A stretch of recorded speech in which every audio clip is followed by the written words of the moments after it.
चट्टानों की तरह सख्त था।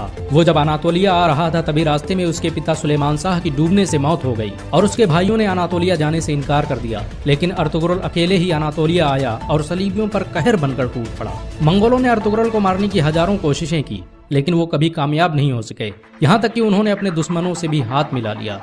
बहुत कम लोग जानते हैं कि सलीबी मस्जिद अक्सा और मस्जिद अल हराम को शहीद करना चाहते थे, लेकिन अर्तुगरुल ने मुसलमानों को मुत्तहिद करके उनके मंसूबों को खाक में मिला दिया। आपको ये जानकर हैरानी होगी कि यहूदी 13वीं सदी ईस्वी में ही इजराइल देश की स्थापना करना चाहते थे और इसके लिए उन्होंने मुस्लिम देशों को खत्म करने की साजिशें भी रची थी। लेकिन अर्तुगरुल की वजह से उनके सारे मंसूबे फेल हो गए, क्योंकि जब सल्जूकी सल्तनत को खत्म किया गया तो अर्तुगरुल ने अपनी हुकूमत का ऐलान कर दिया। 1923 में जब तुर्की की खिलाफत उस्मानिया का अंत हुआ तो दस्तावेजों से पता चला कि खिलाफत उस्मानिया को खत्म करने के लिए कई सौ सालों से साजिशें की जा रही थी। यहाँ तक कि बहुत से यहूदी मुसलमानों के भेष में मस्जिदों में इमामत करते थे ताकि मुसलमान।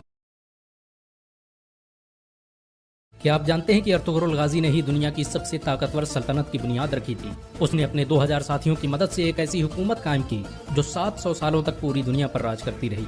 उसकी नस्लों में पैदा होने वाले सुल्तान मोहम्मद फातेह ने ही दुनिया की सबसे बड़ी तोप ईजाद की थी।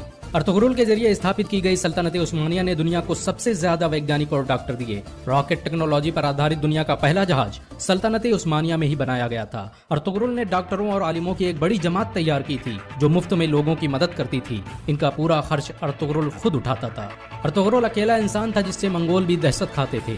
13वीं सदी ईस्वी में जब मंगोलों ने मुसलमानों के सारे बड़े शहर तबाह कर दिए तो अर्तुगरुल ने सोगूत में दुनिया की सबसे ताकतवर सल्तनत की बुनियाद रखी। अर्तुगरुल काई कबीले के मशहूर शासक सुलेमान शाह का बेटा था।